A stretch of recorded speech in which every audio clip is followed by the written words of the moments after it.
China sejak sekian lama melihat Taiwan sebagai salah satu wilayahnya yang terpisah yang perlu disatukan semula. Taiwan bagaimana pula melihat negaranya sebagai sebuah negara yang merdeka yang mempunyai pemerintah yang sah di sisi undang-undang dan dipilih secara demokratik. Apakah sebenarnya sejarah di antara kedua negara ini? Dalam video kali ini, kami akan kongsikan 5 fakta yang anda perlu tahu tentang konflik geopolitik di antara China dan Taiwan. Yang pertama, di manakah lokasi Taiwan? Taiwan merupakan sebuah pulau bersaiz 36,197 km persegi yang terletak lebih kurang 160 km dari selatan China. Ia merupakan pulau pertama dalam First Chain Island yang dicadangkan dalam polisi luar Amerika Syarikat yang telah dirangka oleh John Foster pada tahun 1951 ketika berlakunya Perang Korea di antara Korea Utara dan Korea Selatan. Yang kedua, kenapakah wujudnya konflik di antara China dan Taiwan? Apakah sejarah di antara kedua negara ini? Mengikut sejarah, penduduk awal di Taiwan berasal dari keluarga Austronesia yang menetap di pulau berkenaan 6,000 tahun yang lalu. Kajian genetik menunjukkan penduduk asal di Taiwan mempunyai rumpun keturunan yang berasal dari Malaysia, Filipina, Brunei, East Timor, Indonesia, Madagaskar dan juga Polinesia. Pada abad ke-17, migrasi penduduk Han bermula secara besar-besaran di bawah pemerintahan Belanda dan migrasi bersambung di bawah pemerintahan kerajaan Tung Ning. Taiwan kemudiannya berada di bawah dinasti Qing dari tahun 1683 sehingga 1895 sebelum berada di bawah pemerintahan Empayar Jepun.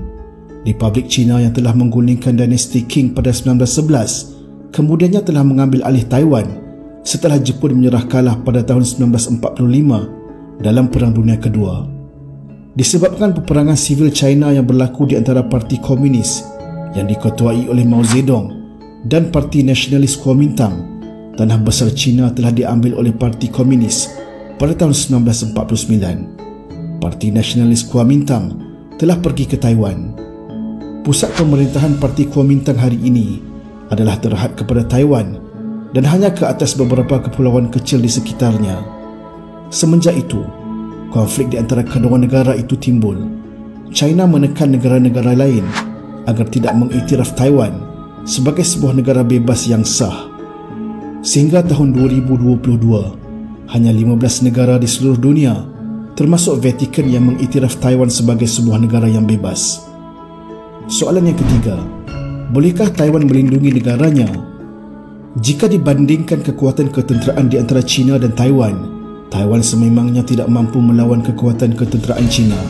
China mempunyai kelengkapan yang lebih menyeluruh serta mempunyai kekuatan dalam bentuk tenaga ketenteraan. Dalam konflik peperangan terbuka, apa yang Taiwan mampu lakukan adalah dengan memperlahankan serangan dari China dan membuat serangan secara gerila sementara menunggu bantuan luar. Bantuan luar kemungkinan boleh datang dari Amerika Syarikat. Walaupun begitu, pendirian Amerika Syarikat tentang status Taiwan masih diragui. Ini disebabkan secara diplomatiknya Amerika mempunyai One China Policy di mana mereka hanya mengiktiraf satu kerajaan China sebagai yang sah dan mereka juga mempunyai hubungan rasmi dengan kerajaan China. Soalan keempat, apakah pentingnya Taiwan kepada dunia hari ini? Taiwan merupakan antara pengeluar chip komputer yang terbesar di dunia. Kebanyakan peralatan elektronik dari telefon, laptop, jam dan sebagainya menggunakan chip buatan Taiwan. Syarikat Taiwan seperti Taiwan Semiconductor Manufacturing Company atau TSMC memonopoli hampir separuh dari pasaran chip dunia. Yang kelima, apakah reaksi rakyat Taiwan tentang konflik di antara China dan Taiwan ini? Kebanyakan rakyat Taiwan tidak mengambil pusing masalah politik di antara Taiwan dan China. Pada bulan Oktober 2021, satu kajian yang dijalankan oleh Taiwan Public Opinion Foundation telah membuat bancian tentang adakah mereka merasakan bahawa peperangan dengan China ini akan berlaku. 64.3% menyatakan bahawa mereka merasakan peperangan di antara kedua buah negara ini tidak akan berlaku.